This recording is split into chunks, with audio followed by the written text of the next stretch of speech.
Do HMRC want to force freelancers to pay their tax monthly? You might have seen a couple of headlines yesterday. I saw it in a couple of papers and listened to it on the radio as well, around HMRC consulting whether payment on account should be monthly or quarterly. Let's dig into the details. First of all, it's a consultation. It's not a rule change. It's not around the corner. It's not going to start happening in October or April or anything like that. This is HMRC asking for our input as freelancers, as sole traders, as self-employed people on whether we think this is a good idea. We've got an opportunity to say whether we think it's a good thing, a bad thing, how it might affect us, so they can learn from our experiences. Secondly, there's been a fair amount of coverage around, oh, this is dreadful that you'd force freelancers to pay their tax before they've even brought that income in.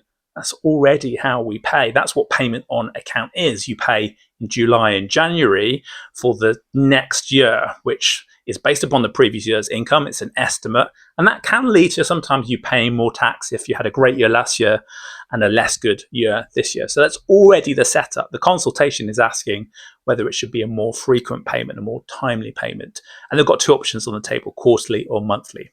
Now, I think there's a whole load of potential challenges here. We don't get paid monthly. There are often gaps in our employment. We don't have consistent regular income. There's obviously issues like late payments. Cash flows are a massive issue for freelancers.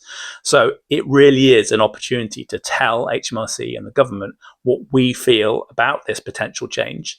And so they can hear us, hear our opinions, hear our voices on whether this is a good thing or a bad thing.